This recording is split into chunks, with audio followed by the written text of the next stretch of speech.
This is Where We Live from Connecticut Public Radio. I'm Catherine Shen. Are you a kidult at heart? Recent market research has shown the number of people buying toys who are over 12 years old is growing. This consumer group is being called kidults. They now comprise a quarter of the toy retail market, not to mention a pretty stunning 60% of the market's growth over the last year ending last September. That's according to the market research company NPD Group. Today, we'll hear from one slime maker who says many of her customers are adults. And a very serious disclosure here, this includes producer Katie Pellico, who says playing with slime transports her to childhood and playing with Play-Doh. Our senior producer, Tess Terrible, is a big fan of her penguin Squishmallow plushie named Shackleton. And I myself am also a huge fan of plushies. I've recently gotten a gigantic Squishmallow bird named Priscilla as a birthday present, who is now sitting comfortably at my work desk, and she brings a lot of joy to the entire office. And speaking of office, we'll also hear pics from Connecticut Public staffers throughout the hour, and we also want to hear from you. Join the conversation by calling us 888-720-9677 or find us on Facebook and Twitter at Where We Live and send us a picture of your best plushie friend. Our first guest this morning has studied why familiar toys appeal to us today, showing how we played as children informs how we socialize now. Dr. Kathy Hirsh-Pasek is a professor of psychology at Temple University and a senior fellow at the Brookings Institution. Thanks so much, Dr. Hirsh-Pasek, for joining us today. It is a pleasure to be here. Well, I am happy to hear the enthusiasm. What is your response to this idea of kidults? I think we should all be more kidulting. As somebody who has played my whole life, I think it's a great release in a time after COVID.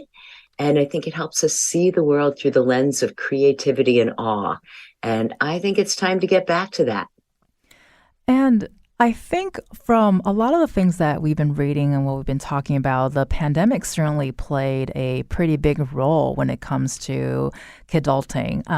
But where does that technology come from in terms of the bigger picture?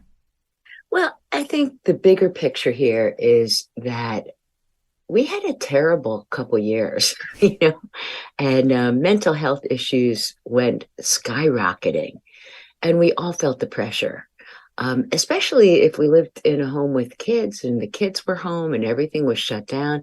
It was really tough for people. So I think we ended up working more than 24/7. And it was all on devices. I actually came up with a name called Zoomifried because I felt Zoomifried during this period. And I think it highlighted for all of us that technology sometimes takes us away from what we're all about as human beings, social engagement and having fun with others, mere joy, the simplicity of joy. And I think we need to get it back. I love that, the simplicity of joy, which also is not that simple in of itself, right? Because it brings us such happiness. And we're just talking about the pandemic playing a big role in this idea of kidulting, but that's not new, right? This concept of kidults. Oh, no, it's not. It actually started in the 1950s in the television industry. And you'll see throughout time that marketers have tried to capture an adult market. If you look at toys like Lego, I'm like, my gosh, there's master sculptors everywhere who do incredible things with Legos. So a lot of these toys go all the way up from kidhood into late adulthood. And like our Squishmallows I mentioned in the beginning, as I'm holding one, I have a turtle named Egg. Yes. And are they great in isolation? Is there something about the comfort of something that's squishy and soft? What are your thoughts about that? Well, I can't tell you that there's any scientific research that I know on that. I know that they often make these things to be very, very cute and lovable. And I will admit that I fall prey too. I have bought so many big bears and big rabbits and big whatever when I go to the store for babies who absolutely don't need them and for parents who really don't have room for them. But I just can't resist. And why do you think many of these are meant to be used in isolation? Do you think that speaks to a unique moment in time and phenomenon, or is this something that's always been around, you think? Well, I actually think that this is one of the problems of our current history. I think in 2007, when we had the invention of the modern cell phone, and as we moved to 2011, when the iPad came in, what we were seeing is more and more stuff going digitally and more stuff going toward isolated play. And that can be kind of dangerous because one of the hallmarks of what it means to be a part of the human species is to have a social brain. That is, we learn through relationships, we learn with other people. So the more that the world takes us away from other people, the more dangerous it is for our species. And I think we just have to get back to it. Now, I'll just say one thing about the plushies, which is some people think, and there have been a lot written on it, certainly for little guys, that the plushies can sometimes, be comforters that take the place of some humans. But really, honest to godly, they don't. They don't respond in the same way. They just feel good. We're here to talk about plushies, so you can talk all the plushies you want. And it is very comforting, I must say, at 9 o'clock in the morning. And I think the word kidult is pretty self-explanatory. And I'm wondering, is nostalgia at play here, thinking about, Happy Meals for adults, which was something that recently sold out really quickly at McDonald's, or slime as the modern day Play-Doh? Well, nostalgia is a big deal. And let's just look at two examples that I really love. One is that I was at a Godiva chocolate store, and I was wondering, why was I so into like the excitement of picking out what chocolate I wanted, be it the dark praline or something else? I went nuts. And then I realized, oh my gosh, that was a clever idea.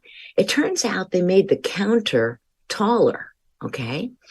And when you make the counter taller, adults are in the same position they were from that nostalgic little kid when you first looked in the candy store. And that made me want to buy more.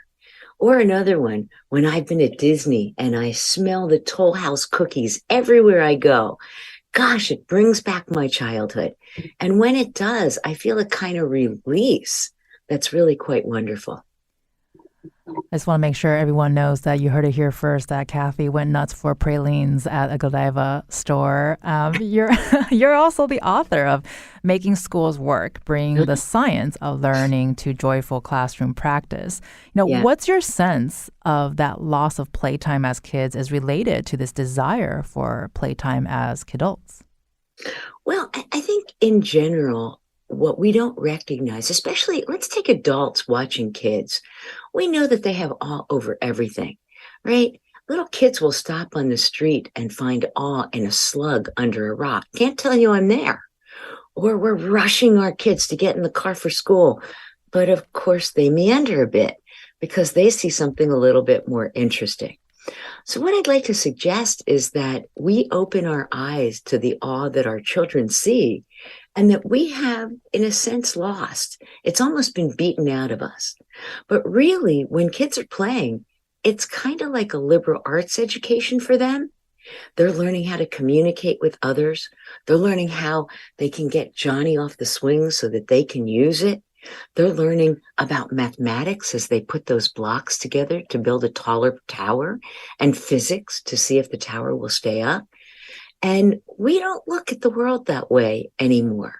But I think that if we brought some of those methods back into our classrooms, and I will tell you, I'm even using those methods in my college classrooms, and my students are learning so much better. It brings joyful teaching and deeper learning in a whole lot of topics that are important for the workforce of today. And on a related note, I want to read you something that we asked a research scientist at the Yale Child Study Center, Jessica Hoffman, who studies the power of play, on her thoughts on the rise of toys for kidults. So she says she hadn't heard of the term, but says, I think the key here is that playing and playfulness are very much for everyone, not just children. And many of us lose our playfulness as we age, starting even at age 10 when we care about conventionality and fitting in with our peers. So by adulthood, we have lost practice with getting into flow states and the joy of being silly. Of course, she says this is not for everyone, or this does not happen to everyone, but I think there has been a recent resurgence in realizing the benefits of fun through play and the need for time away from work for well-being. We see adult Lego sets, card games, board games, and sports like disc golf and pickleball that are taking off in popularity. I think what Jessica said is very similar to what you've been saying, Kathy, and I'm wondering, can you respond to what she says, and can you talk more about how you see the links between how adults inform or are inspired by the way their kids play, and how did the way we played as kids inform the way we socialize as adults? Well, I think, first of all, play brings in, it doesn't have to, it can be solo, as you suggested. But play often indicates that you're playing with someone else. And that's something we just don't have enough of anymore. There was a recent article that came out, I think it was last week, talking about what does it mean for adults to be happy? Because a lot of adults aren't happy today. And they said that one of the most important things is having important relationships in your life and having a sense of community. Play is one of the things that helps you do that. And it doesn't need to be formal play. It could just be going around. It doesn't have to be a board game. Can be going for a walk, exploring things you've never done before, going and jumping off a mountain together, whatever it is, doing an escape room. These kinds of fun activities help to build relationships, and we need more of them. Your next question, I think that Jessica mentioned, is, why have we lost it? And I think the world has pushed us into a place where we are working 24/7 because we take our work with us everywhere that we go. We don't turn off the cell phones. We don't turn off the notifications. So by doing that, we're an anxious wreck waiting for the next text to come in. We need a little recess. So I'm going to make a bold claim here, which is that I think we should vote for adult recess time. We all need it. It'll make us more creative. It'll make us happier, and it will build social relationships. And with that, I want to add one more thing. In the era of ChatGPT, what we see is that technology is encroaching not just on blue-collar jobs, but also on some of the white-collar jobs.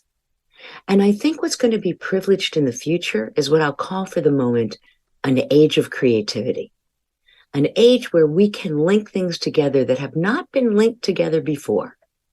At least at this point, ChatGPT and Bing and the others can't do that.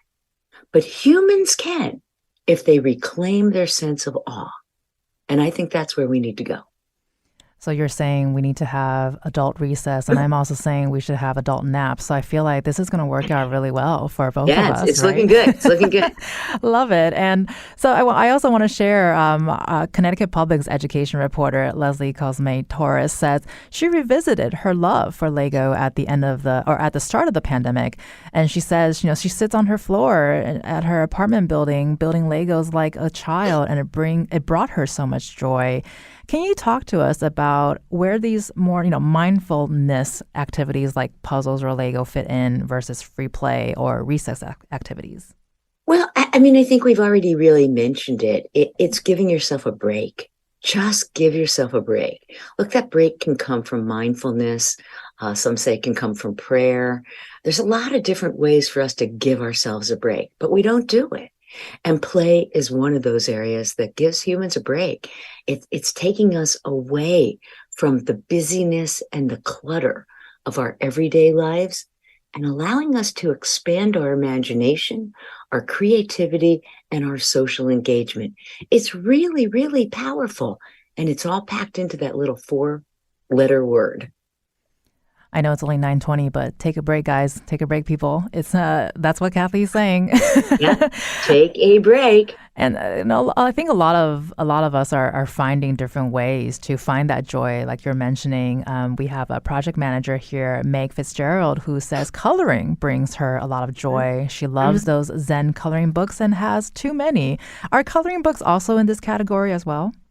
Oh, sure. I mean, art supplies are wonderful and they're really creative exercises. The only thing I'll ask of your production manager is to let herself color outside the lines a little bit, because that's going to be important too. As adults, we're playing a lot of time in the lines and we need to get out of them. Think differently. How could the world be different if you reimagined it?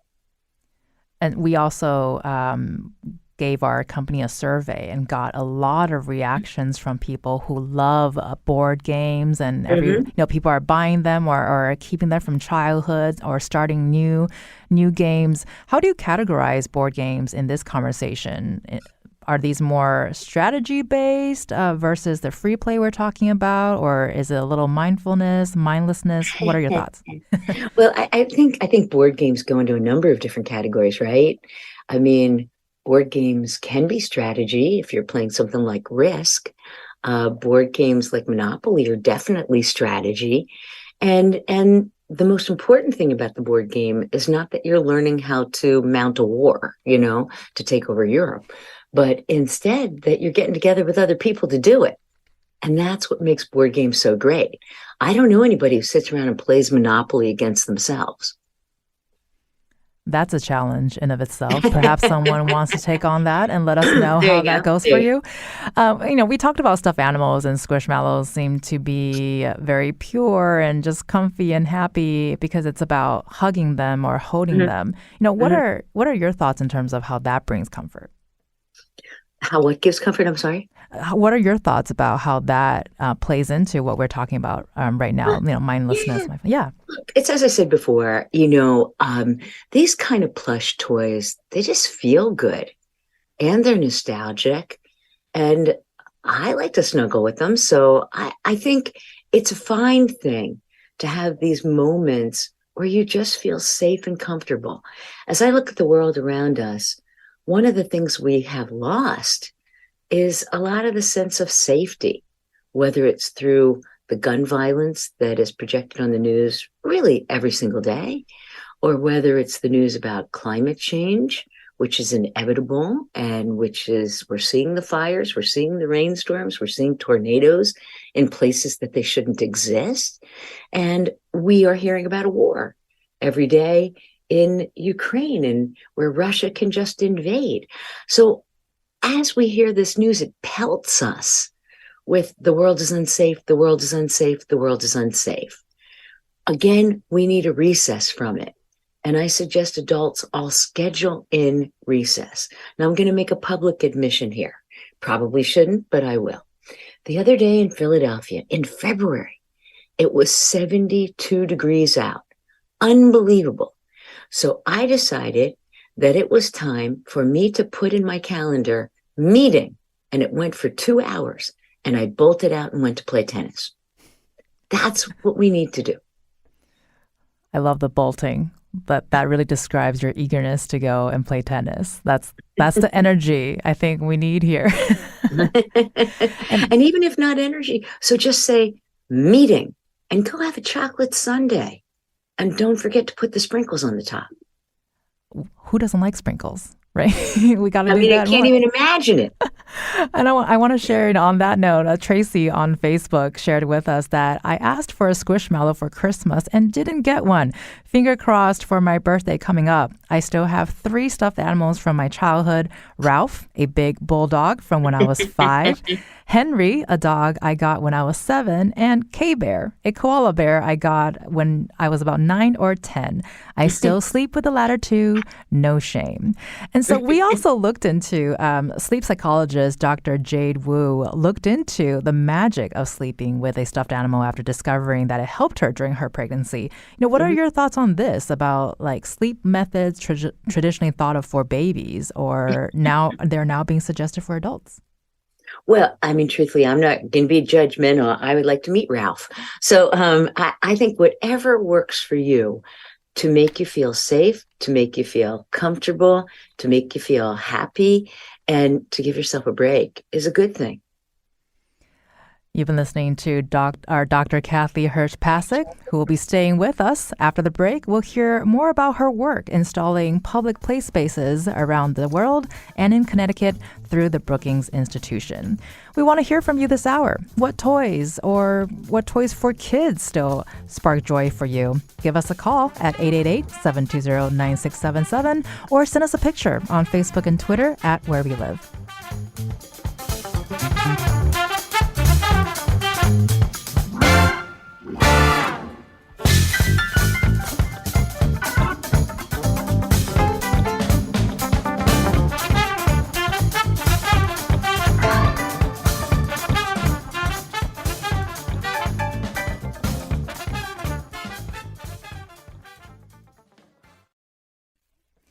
This is Where We Live from Connecticut Public Radio. I'm Catherine Shen. The market of people over 12 years old who are buying toys like puzzles, plushies, and coloring books is growing. This hour, we're exploring the psychology of this demographic, sometimes called kidults. Connecticut Public investigative editor Walter Smith Randolph says, yo-yos take me back to the schoolyard. They made a comeback when I was in middle school circa 2000. What toys from childhood have you recently revisited? We want to hear from you. Call us at 888-720-9677. That's 888-720-WNPR, or find us on Facebook and Twitter at Where We Live. And back with us to discuss this very topic of kidulting is Dr. Kathy Hirsh-Pasek. She's a professor of psychology at Temple University and a senior fellow at the Brookings Institution. Kathy, can you tell us about the Learning Landscapes Initiative and how it was designed with adults in mind? Oh, absolutely. I am so excited about Playful Learning Landscapes. What I thought of one day, it was, I guess, a Sunday afternoon, and I thought, whoa, we could put play out in public spaces and have all adults and all kids just playing together on these wonderful activities that would build social capital and mental capital. And I called it Playful Learning Landscapes. It started on October 10th, 2010 in New York City when we took over Central Park and put in 28 science-inspired activities that were just fun to do. It included Legos and Crayola, and we were building with clay, and we were using cardboard boxes to build forts. Well, you had to see what happened. The New York City parks told us we'd be lucky to get 6,000 people who would come, and that would have been amazing. But instead, 50,000 showed up, and our reach ended up being 10 million.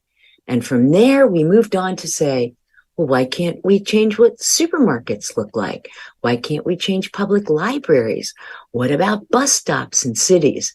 And now we've grown into a bit of a worldwide phenomenon. That 10 million, that's a lot of people. Well, it was more than I expected, let me tell you. Well, and so I was going to ask, these are examples that you've designed to build STEM skills at these parks and bus stops and whatnots. Can you tell us about the reactions from the adults? Like, did people get off their phones and jumped at it, or what did you see? Well, there are a couple of different reactions. So I'm going to share just a couple stories for you. The first is we put up a sign, and it was, when I was little, I played. And it was just a chalkboard, okay, that we painted. I think the whole concept maybe cost us $50. We spray painted the whole thing, and then we left chalk for kids and adults to just fill in. When I was little, I played. All right, what happened? I expected this would take a couple weeks to fill up, and it was built on the work of a wonderful artist who wrote the Before I Die. But I thought, let's build a play. I put it in an area that's a super under-resourced environment and just wanted to see what would happen. These people got off the bus. I mean, people who just stopped, looked at our sign, started laughing, started smiling, picked up the chalk that we had left, and filled in the entire, I think we had maybe 80 spaces in a matter of an hour and a half, 2 hours. And what did they put on it? Well, they were joking around, talking to each other. Oh, yeah, when I was little, I played Foursquare. Oh, when I was little, I used to hit the cards against the wall. Oh, yeah, when I was little, I used to play with dice. It was amazing to see. And that's the kind of response we have had everywhere. In Philadelphia, we picked an under-resourced area. We asked the families, what do you want to see? Where do you want to be? And they said, we want this particular area outside of church where Martin Luther King had given one of his freedom marches. We said, great, let's build it together. What do you want? They said, well, let's do puzzles. So we have big puzzles, one with Martin Luther King on it. The kids, the adults play together. They play a hopscotch game that we did that's built on a psychological test of executive function or impulse control. Together, the adults and kids are playing with it right out there while they wait for the bus stop. That's our response, and that's what we're seeing everywhere. And it sounds like it's a very universal thing to Yeah. be reminded that playing is a good thing and it sparks so much joy. I just want to quickly let our listeners know that you can find more information about where these playscapes are located on our website at ctpublic.org/wherewelive. And there's also one at the Stepping Stones Museum for Children in Norwalk. And so I want to ask, we talked, you just mentioned the chalkboard installations. It kind of reminds me of certain places. There are walls with Post-its and you can grab the Post-its and write a kind word. And I think people tend to be very responsive to that. You noted recess-friendly activities with other kids were common, from people who are, reminiscing or they're just thinking about things that they like to do. Why do you think there's an emphasis now on toys that can also be played in isolation? Well, I think people don't have time. And I think tech has drawn us into these worlds that are solo. We call them social media. We say there's social engagement, but I can't see the face of the person behind the avatar. Nonetheless, it's like candy. And so I'm very attracted to going into these games. But again, I want to come back to a really, really critical point that's as true for adults as it is for kids. And we can look at our own screen time and we can see how attracted we are to our own games that we play solo. Yes, the world has pushed us here, but as a species, our brain does not push us here. Our brain pushes us towards social human interaction, and we just need to reclaim it. And I think that's what you're seeing in this backlash, which I think is not even really a backlash. It's really more of a way forward to reclaim what makes humans humans. And that's social interaction. People do need people. Well, and I also want to share a little social interaction that's been going on at Connecticut Public is our newsroom editor, Matthew Long Middleton, has an awesome poster to color on his back wall, which is I love it. A fun thing to do, to breathe and take a moment, says one of our reporters. And I myself have colored on it, and I did color a little bit out of the lines, and I mix and match a little bit. Good, good. I'm proud of you. I'm so glad. Thank you so much. I can my life will only go downhill from here, honestly. We talked a lot about kids learning socially and doing, playing with games that are engaged rather than distracted and having interaction, especially when it's joyful. You also talk about the idea that play in of itself is not a specific activity, but an approach to learning. Exactly. An engaged and fun and curious way of discovering the world. This is something that was said by another professor of applied psychology at New York University who studies play and learning in babies and young children. Can you talk about the idea of that? I know we talked about it a little bit back and forth throughout the conversation, but studying it from babies and young children, what do we take from that? What can we learn from that? Well, we can learn a lot from that. I'm gonna give you just two examples that were just fun for me. One was helping to open up parents' eyes. Now, when I go down the street today, I often see parents on a cell phone and kids in a stroller. That means the interaction isn't happening. And when I look at what the kid is looking at instead and try to let them lead the way, I can see some pretty remarkable things that kids are picking up on. Patterns of the leaves. My gosh, I forgot to look. What makes one leaf different than another leaf? How can I compare them? How many stones, shells at the beach can I pick up that are different kinds of shells. Look, that brings us back to our childhood as well. But it's also pattern matching. And when I'm doing pattern matching, I'm doing pre-math. Whoa, who would have thought? Or let me give you the approach to the wide-eyed teacher, not just the wide-eyed parent. I was talking to a first grade teacher who we were training from Making Schools Work and what we call the active, playful learning approach. And the teacher said, oh my gosh, I have spent so much time on these worksheets trying to teach the kids how to do the number line. And I said, wow, you don't really need to do that. Let's try another way. And she said, well, what could we do? Should we just throw a number line on the floor? And I said, yep, put a ruler on the floor. She called me a week later. She said, you know what happens when I put a big ruler on the floor in my classroom? I said, what happened? She said, the kids started to jump. Then they compared their jumps. Then they were doing all these things like dying down to see how tall they were. And who was the tallest? They were using the number line. They were doing things that they didn't learn as well with the worksheets, but that became a way to make the math come alive. When we do these things, we really are giving a liberal arts education to our children.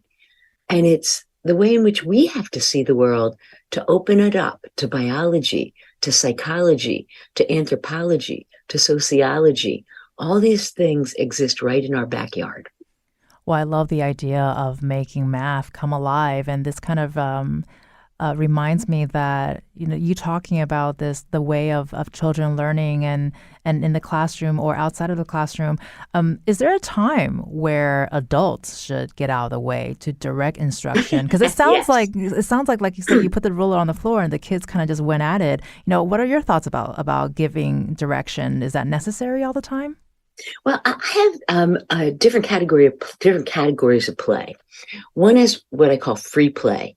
And yes, the adults ought to get out of the way, because a lot of times what we do is we intrude in ways that ruin the child's imagination. Let me give you an example.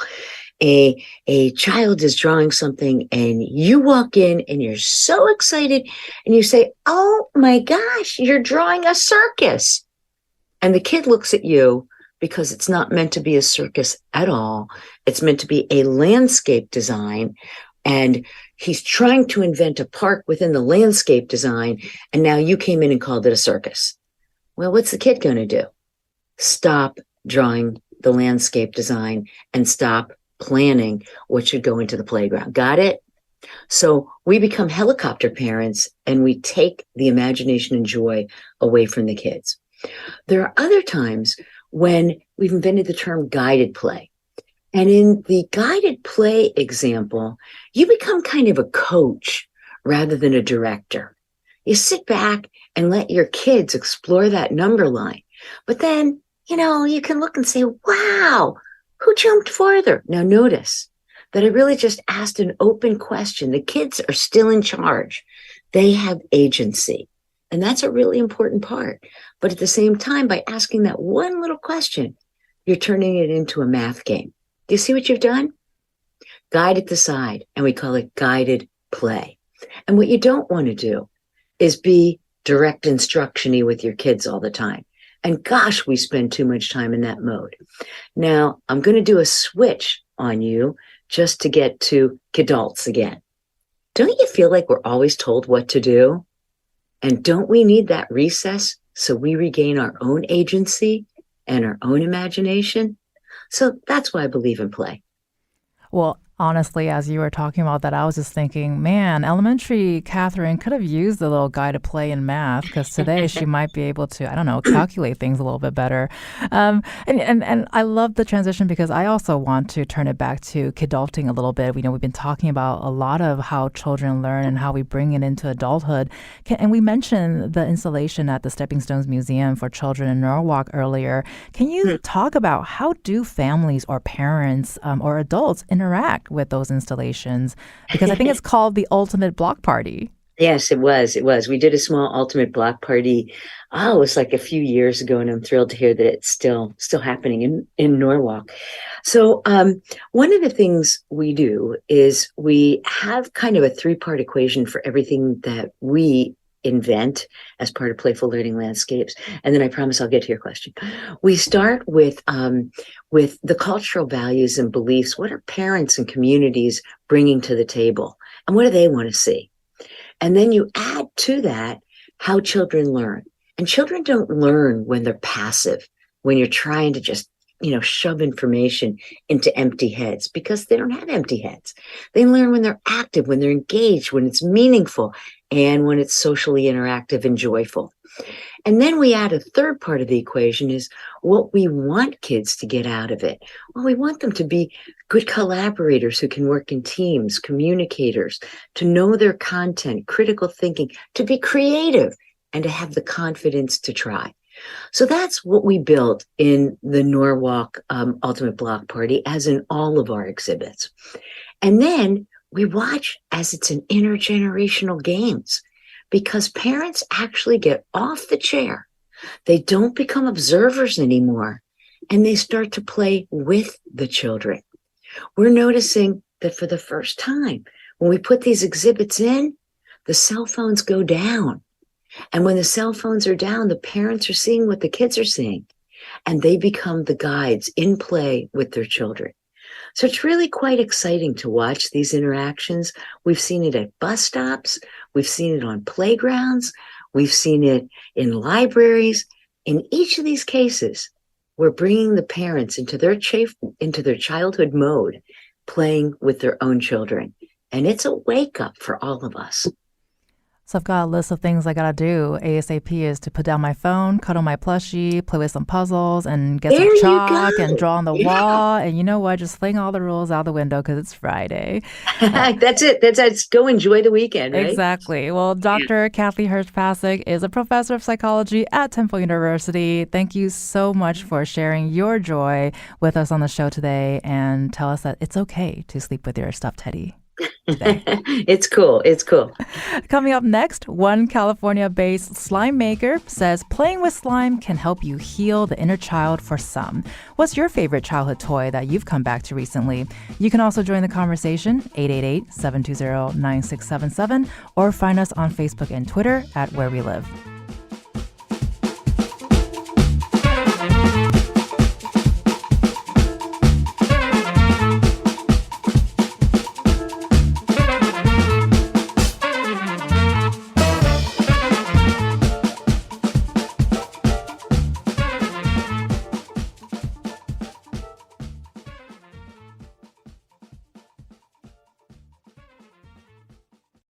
This is Where We Live from Connecticut Public Radio. I'm Catherine Shen. What toys from your childhood have you recently revisited? Kathy Flaherty on Twitter listed Lego, coloring books, kids' books, probably because I have several friends who write them, bobbleheads, beanie babies, and stuffed blueies. You can also join the conversation, 888-720-9677, or send us a picture on Facebook and Twitter at Where We Live. Joining us now is Olivia Soth, co-owner of OG Slimes, located in California. Thank you so much for joining us. Hi, Catherine. It's my pleasure to be a part of the segment today. Well, I never thought I was going to be talking about slime, so I'm so excited to talk to you about what's the origin story of OG Slimes and when did you get involved? So OG Slimes began all the way back in 2016. The founder, Christine Lee, was binge scrolling through Instagram one night and an interesting video of slime caught her attention, and she just found herself going down this slime rabbit hole. So she was thinking, like, what is slime? How do you make slime? Where do you even buy good slime? And at the time, the slime industry was extremely niche and there wasn't enough information on the internet. So she searched for ingredients to experiment with and made her own one-of-a-kind slimes, which provided an outlet for stress. She basically began to share her creations on Instagram, and the one slime that burst the scene was Butter OG. She realized that she created the first ever butter slime texture. Within a year, OG Slimes gained 1 million followers on Instagram, and soon after I became co-owner, and we've continued to share our creativity through slime and to grow the business even further. That's amazing. I mean, I can't imagine binge scrolling and discovering slime. What is it about slime that attracted your involvement in the first place? I think it's a great creative outlet and it provides some stress and anxiety relief. it also like provides a lot of joy and allows us to just have fun. Yeah. I think you just nailed on a lot of the common themes that we've been talking about throughout this conversation, which I know you've been listening as well, is finding joy and releasing anxiety, and because we're all so stressed out and all that. What's your response to the kidult craze? Are you excited that it's a thing? Are you part of it? What are your thoughts about that? Yeah, I'm definitely excited. It's a thing. It's really interesting to me because I haven't heard of the term before, but it makes a lot of sense. I mean, like the idea of adulthood has changed so much in the past few years, and I feel like we're breaking out of societal expectations and restrictions on it and like what it means to be an adult. I think that the pandemic gave everyone a chance to slow down and really connect to themselves and find what really brings them joy. Um, so I don't believe there's an age limit to curiosity, joy, and fun. And if there's a group of people who want to have more of that in their lives and they find it through toys or slime, that's great. I think we all tend to resonate with what you just said. And it makes me feel a little bit better that you've also never heard of kidults, because I also haven't heard of it until we started brainstorming to do this show, which has been super fun. Are people surprised that most of your customers are, technically kidults? Yeah, people are definitely surprised. But to be fair, when people think of slime, they think of like the traditional gooey slime that you can find on the shelves. And when people ask me what I do for work, it's easier to show them versus try to explain how we make a living off of slime. Because for this, like, it's our art. We go above and beyond to make it a joyful experience for everyone. And it's also a product that provides a multi-sensory experience through various textures, scents, colors, and themes. It can even provide like therapeutic benefits for physical and mental health needs, like those struggling with motor skill control or stress and anxiety. Well, so our producer, Katie Pellico, has described how shocked she was by the depth of feeling ignited by playing with slime. It transports her right back to childhood. And you just mentioning that, the texture and the beads and just the movement can help with so many things. Do you hear this often? Do you hear the nostalgia, the learning, the releasing of the stress? Like, what are you hearing from people who are buying the slime? Yeah, I hear about it a lot. I was really happy to hear that story too. Um, I think it makes me really happy when people feel like they're being transported back to their childhood because I think it's so important. Like doing things that allow us to reconnect with our inner child and play again. Because I feel like we can heal parts of ourselves that we didn't even realize we needed healing by doing this. We rush to grow up, and when we grow with the world, we lose sight of the importance of joy and play. So being transported back to your childhood and enjoying it is like a dose of like self-love and self-care. And I'm glad that slime can do that. And when you came in, did you have any expectations that this was going to go where it continues to go, is to resonate with so many people? And it sounds like from all ages, even though a lot of your customers are kidults. No, I didn't have any expectations. I just was happy to be a part of it, and we, like I said, we find it as like a creative outlet. Um, but we're really glad that it resonates with so many people. Well, and speaking of creative outlet, I think a lot of your slime is so creative with so many different kinds of themes and colors and characters even. What do you guys think of when you're working on these new ideas? Do you get ideas from specific areas, or do you brainstorm? What's that process like? Yeah. So every week we drop about 7 new slimes, and we come up with all of these ideas a month in advance because it takes time to make the slime and for it to clear up. But we're inspired by many things from our childhood and personal interests now, like foods, drinks, TV shows, games. I mean, we even have like a slime based on sunblock. And that brings us back to our childhood too, like that smell, like it just reminds you of summer. For example, Christine loves eggs and boba, and I love matcha. So we have a lot of slimes based on these. And we basically come together and think of themes, scents, textures, colors, sprinkles, clay pieces, the label design, and so much more. But it all has to connect to the theme and to the slime and to ourselves. Like it has to feel right. Well, I was going to say, the moment you mentioned sunscreen, I can smell the sunscreen. It just took me to the beach. So if you make that slime, I'm on that. Do you have a favorite slime that you've made, or a couple of them? My favorite slime probably has to be one of the matcha ones because I really love matcha. Our OG butter is really nice because it's super velvety. Um, all of them are like my favorite. I love all of them. There you go. Want to take a moment to take a call from Lynn at Brantford. Lynn, are you there? Working on getting Lynn in, but as we are waiting, just want to continue talking with Olivia. Fortune magazine said you sort of balance your slime side hustle while working in social media and marketing for another company. I mean, it's a surprise and not a surprise that this is a side hustle. What are your thoughts about that? I mean, it's not exactly a side hustle. I think I do pretty well with balancing both, but I really like being able to be creative with slime and then also utilize my skills in social media and marketing. And I get to do that with both companies, which I'm really grateful for. That's really amazing. And when you spoke with Fortune magazine, you also shared your experience about being underestimated for being a slime company. Can you talk about that experience a little bit? Yeah, so Christine and I have run into a lot of obstacles, like aside from the pandemic and recession, but it's mostly with people who undermine our abilities because we're young women. And I feel like when they speak to us, we don't really get the respect or acknowledgement that we deserve. They don't take us seriously just because it's like slime and we're also young.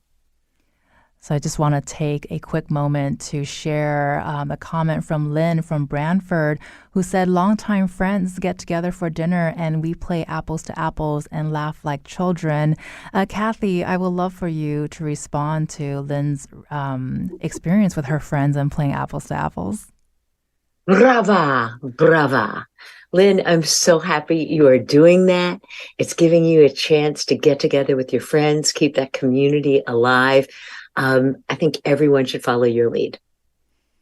That sounds like an amazing advice, and also get some slime and get those movements going and all that jazz. I just want to take a moment to thank Kathy and to Olivia Soth, who's a co-owner of OG Slimes, located in California, for joining us on the show today and just sharing your joy with us.